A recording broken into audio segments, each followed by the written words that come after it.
when you go to a Subway sandwich shop, they wanted their bread to be super uniform. So it's the same thing every single time. That's what gets us hooked, by the way, and kids hooked to processed foods. It's the exact same thing every time, where when you're eating a fruit or a vegetable, it can be different every single time. It can be sweeter. It can be sour. It can be, juicier. It can be different. It's different. And that's one of the reasons why fast food manufacturers use these chemicals to create that uniformity.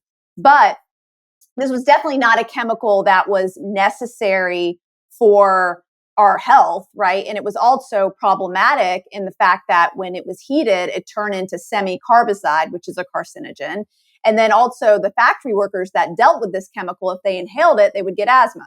So this was a very hazardous chemical. And when I started a petition to get Subway to remove this chemical, and the reason I started a petition is because they were using this chemical here in the United States, but not in all the other Subway chains all across the world. And they were the number one fast food chain at the time in the world at that point in time. Wow. They dramatically dropped from that after this campaign because it went so viral so quick. I was on the front pages of worldwide news and on every single TV station talking about this to the point where they made the decision to remove azodicarbonamide. But what it did is it forced actually every bread manufacturer in America to remove azodicarbonamide. And so you can only imagine the company that sells this azodicarbonamide and all the people who are making bread, like the huge bakeries. There's a bakery called Bimbo that makes like the majority of bread here in America.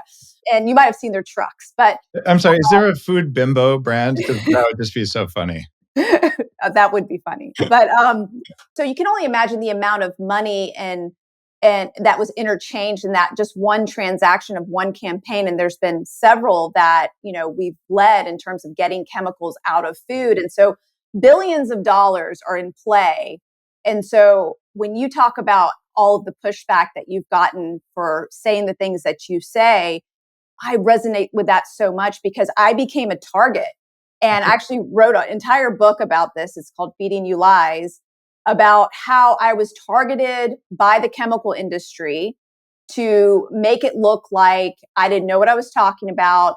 I was a bimbo, right? Actually, one of the top lobbyists in Washington who lobby for the alcohol and tobacco industry. He wrote an article in the Washington Post and labeled me a food bimbo.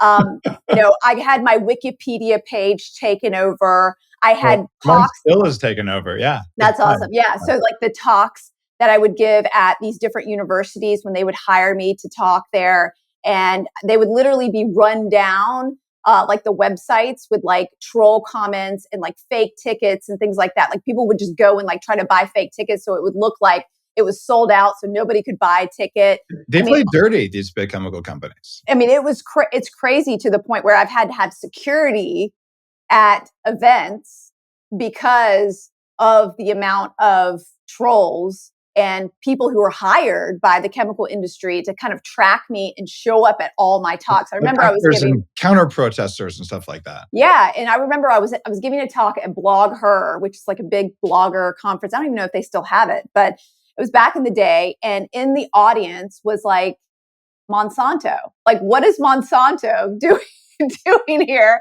at my talk? And like someone pointed it out to me before I spoke, and I like pointed them out to everybody in the audience. I was like, look, Monsanto's here watching me here today. And in Monsanto, for those who are listening, is now owned by Bayer, and they're the main manufacturer of Roundup, which is the main weed killer that's spread on all of our food, conventional food here in America. It's what's linked to cancer. The main ingredient is called glyphosate. You talk about it all the time, Dave.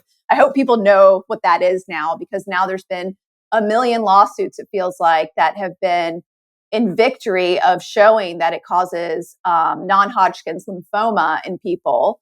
And, I just was at my local hardware store, and you'll never guess this, Dave. I just posted this on my stories yesterday. I'm in my local hardware store, and I asked the guy, I'm taking some background video for a reel I was making. And I said, hey, where's the Roundup section? He goes, it's in the aisle of death. I go, what?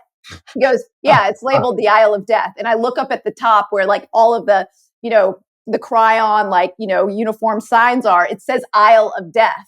And I'm like, this couldn't be more accurate, right? You're listening to The Human Upgrade with Dave Asprey.